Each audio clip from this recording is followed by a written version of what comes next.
मित्रों, पिछले वीडियोस में हमने एड्रिनल ग्लैंड की मॉर्फोलॉजी, रिलेशंस, वेस्कुलर सप्लाई और इनर्वेशन को समझा, हिस्टोलॉजी को समझा। और आइए अब इस वीडियो में हम ये समझते हैं कि एड्रिनल ग्लैंड की उत्पत्ति, इसका डेवलपमेंट किस प्रकार से होता है। एड्रिनल ग्लैंड वास्तव में एक अनूठी ग्लैंड है जहां पे दो भाग इसके एक साथ रहते हैं। एड्रिनल कॉर्टेक्स और एड्रिनल मेडुला रहते दोनों एक साथ हैं। Anatomically they are related to each other, लेकिन फिजियोलॉजिकली उनकी कार्यात्मक दृष्टि से दोनों बिल्कुल अलग हैं। दोनों का कार्य बिल्कुल अलग है, और न केवल कार्यात्मक दृष्टि से बल्कि उनकी उत्पत्ति की, उनके डेवलपमेंट की दृष्टि से भी वह दोनों बिल्कुल भिन्न भिन्न है एक दूसरे से। जहां एड्रिनल कॉर्टेक्स मेसोडर्मल ओरिजिन का है, वहीं एड्रिनल मेडुला या एक्टोडर्मल ओरिजिन का है। ये तो हम लोग जानते हैं कि एड्रिनल मेडुलरी सेल्स जो हैं उनको हम कहते हैं modified post ganglionic sympathetic neuron. तो जब न्यूरॉन है तो वह एक्टोडर्मल ओरिजिन का होगा। तो इसीलिए adrenal medullary cell ectodermal origin की है, जो न्यूरल क्रेस्ट से उत्पन्न होती हैं। इसके विपरीत एड्रिनोकॉर्टिकल सेल्स वह मेसोडर्मल ओरिजिन की हैं, जो सीलोमिक एपिथेलियम से उत्पन्न होती हैं। आइए इनके विषय में हम लोग विस्तार से समझते हैं।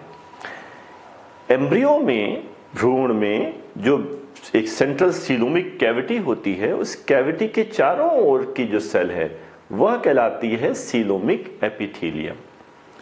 इसी सीलोमिक कैविटी के चारों ओर की सीलोमिक एपिथेलियम से कुछ उभार निकलते हैं, और वह उभार अलग अलग विसरा उत्पन्न करते हैं। जैसे ये प्रिमिटिव गट है, इसके बगल में एक रिज का मतलब जैसे पहाड़ की ऊपर की जो धार होती है उसे एक रिज की तरह से उत्पन्न होती है, जिसे कहते हैं यूरोजेनाइटल रिज।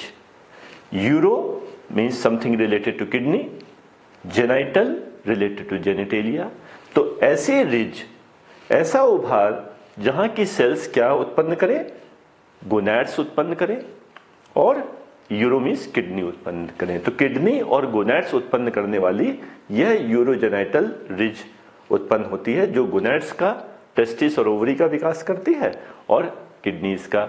अब किडनीज के ऊपर ही लगी हैं एड्रिनल ग्लैंड, तो एड्रिनल ग्लैंड्स का भी विकास इसी यूरोजेनाइटल रिज से होता है।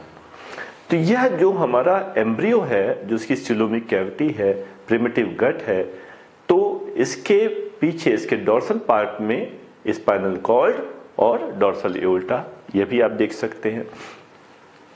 अब इसी स्पाइनल कॉर्ड के साथ में जो न्यूरोनल टिश्यू है, न्यूरल क्रेस्ट, वह न्यूरल क्रेस्ट ओरिजिन की जो सेल्स हैं वो माइग्रेट करके और एम्ब्रियो में अनेक स्थानों पे जाती हैं अलग अलग प्रकार के न्यूरॉन्स का निर्माण करने के लिए।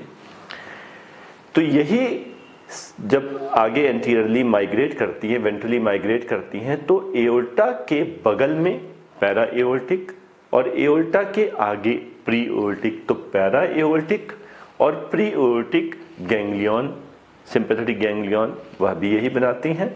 कुछ सेल्स माइग्रेट करके जो प्रिमिटिव गट में चली जाती हैं, तो जो गट में न्यूरोनल प्लेक्सस है, वास्तव में जीआईटी एक बहुत बड़ा एक समूह है न्यूरॉन्स का। कहा जाता है कि शरीर में न्यूरॉन्स की जितनी संख्या जीआईटी में है, वह पूरे शरीर के न्यूरॉन्स की संख्या की बात हो रही है, आकार की नहीं।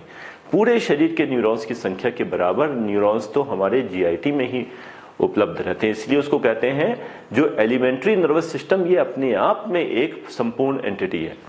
तो यह न्यूरल क्रेस्ट की सेल्स, ये पैराएओर्टिक, प्रीएओर्टिक और जो गट के साथ ऑर्गन प्लेक्सस हैं, उनमें भाग लेने के लिए चली जाती हैं।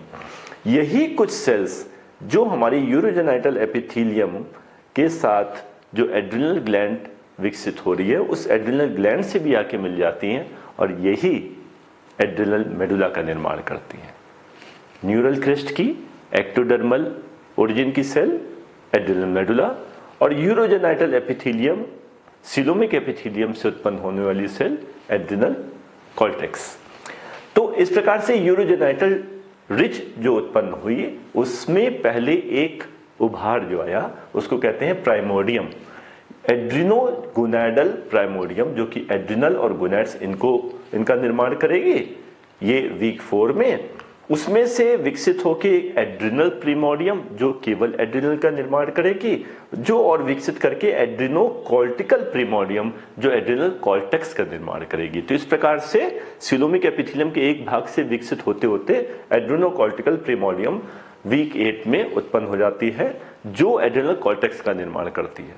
अब एड्रिनल कॉर्टेक्स में एक बहुत विशेष बात है, वह यह है कि इसके 2 जोन हो जाते हैं। इनर फीटल जोन जो कि फीटस में, शिशु में, भ्रूण में होता है, और आउटर डेफिनेटिव जोन जो एडल्टहुड तक आगे चलता रहेगा।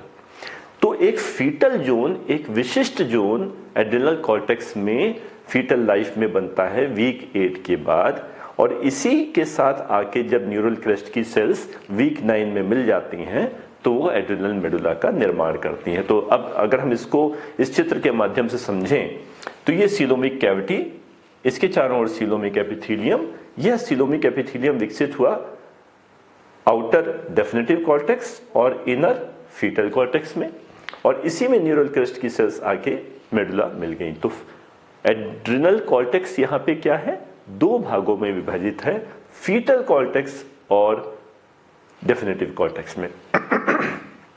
अच्छा, ये फीटल कॉर्टेक्स की जो थ्योरी है ये बहुत महत्वपूर्ण है, ये एक बहुत ही महत्वपूर्ण तथ्य है। क्या तथ्य है कि यदि आप इस चित्र को देखें किसी फीटस में, तो सामान्य रूप से हम क्या देखते हैं, इतनी बड़ी किडनी, तो छोटी सी ऊपर कैप की तरह से सुप्रारीनल ग्लैंड। यहां हम क्या देख रहे हैं, किडनी से भी बड़ी सुप्रारीनल ग्लैंड। तो सुप्रारीनल ग्लैंड फीटल लाइफ में किडनी के आकार से भी बड़ी होती है। तो यह किसके कारण से, क्योंकि kidney adrenal gland, fetal adrenal gland का जो फीटल जोन है, डेफिनेटिव जोन एडल्टहुड तक आएगा, फीटल जोन जो है वह फीटल लाइफ में बहुत विकसित होता है। क्यों विकसित होता है, क्योंकि इससे बनाना है DHEA DHEAS हार्मोन्स। अब ये जो एड्रिनल एंड्रोजन कहे जाते हैं, DHEA DHEAS, इनकी फीटल लाइफ में क्या आवश्यकता पड़ी, यह भी समझना आवश्यक है। फीटल लाइफ में प्रेगनेंसी को सस्टेन करने के लिए प्लेसेंटा बहुत बड़ी मात्रा में ईस्ट्रोजन का निर्माण करता है। प्लेसेंटा से ईस्ट्रोजन बन रहा है प्रेगनेंसी में। ईस्ट्रोजन बनाने के लिए उसे सबस्ट्रेट चाहिए, तो जो रॉ मटेरियल है वह DHEA DHEAS से मिलता है। तो इस प्रकार देखिए, मैटरनल DHEAS नहीं जा रहा प्लेसेंटा में ईस्ट्रोजन बनाने के लिए, फीटस बना के दे रहा है DHEA, और ये DHEA को प्लेसेंटा परिवर्तित कर दे रहा है ईस्ट्रोजन में। तो fetal zone of adrenal cortex, इसकी आवश्यकता प्लेसेंटा से ईस्ट्रोजन निर्माण के लिए पड़ती है, जो प्रेगनेंसी को आगे बनाए रख सकने में मदद करे। अब जन्म के पश्चात क्या होता है, जन्म के पश्चात जैसे ही डिलीवरी हुई तो प्लेसेंटा से कनेक्शन खत्म। अब प्लेसेंटा से जो ईस्ट्रोजन फॉर्मेशन हो रहा था उसकी आवश्यकता नहीं, इसलिए DHEA बनाने की आवश्यकता नहीं रही। DHEA की आवश्यकता ना पड़ने से अब जन्म के बाद जो फीटल जोन है उसका इन्वोल्यूशन वह धीरे धीरे सूखता जाता है, उसकी एट्रोफी होती जाती है और वो समाप्त हो जाता है, और जो डेफिनेटिव जोन है वह प्रोलिफरेट करता जाता है। अब डेफिनेटिव जोन हमारी जो क्लासिकली 3 लेयर्स होती हैं, zona glomerulosa, zona fasciculata, zona reticularis, उनमें क्रमशः परिवर्तित होगा। तो जन्म के पश्चात फीटल जोन रिग्रेस करने लगा, इन्वोल्यूट करने लगा, डेफिनेटिव जोन प्रोलिफरेट करने लगा। इनमें भी सबसे पहले जोना ग्लोमेरुलोसा और फेसिकुलेटा का निर्माण होता है, जो मिनरलोकॉर्टिकॉइड और ग्लूकोकॉर्टिकॉइड्स बनाएं। एड्रिनल एंड्रोजन की आवश्यकता भी नहीं है, एड्रिनल एंड्रोजन की आवश्यकता बाद में होती है, इसलिए जोना रेटिकुलरिस 2 साल की उम्र के बाद बनता है, और लगभग 30 वर्ष की उम्र के बाद उसकी आवश्यकता कम होने के अनुसार जोना रेटिकुलरिस की ग्रोथ कम होती जाती है, जबकि जोना फेसिकुलेटा और ग्लोमेरुलोसा जीवन भर बने रहते हैं। तो इस प्रकार मित्रों हमने क्या समझा, 2 महत्वपूर्ण तथ्य कि एड्रिनल कॉर्टेक्स अलग और एड्रिनल मेडुला अलग, इन रूपों में विकसित हो रही है। Adrenal medulla, neural crest origin की ectodermal, adrenal cortex mesodermal origin की सिलोमिक एपिथेलियम से। शिशु जब भ्रूणावस्था में, एम्ब्रियोनिक लाइफ में, फीटल लाइफ में, fetal zone of adrenal cortex बहुत विकसित होता है। इतना विकसित होता है कि एड्रेनल ग्लैंड किडनी तक से बड़ी हो जाती है, जिससे वह DHEA बना सके और DHEA प्लेसेंटा से जाके ईस्ट्रोजन बना सके। तो यह दो महत्वपूर्ण तथ्य डेवलपमेंट ऑफ एड्रेनल ग्लैंड के विषय में हमें ध्यान रखने चाहिए। और इसके साथ में अगले वीडियो में हम लोग समझेंगे कि जब एड्रेनल ग्लैंड विकसित हो गई तब वह एड्रेनल ग्लैंड स्टेरॉइड्स का सिक्रीशन, स्टेरॉइड्स की सिंथेसिस किस प्रकार से आरंभ करती है। धन्यवाद।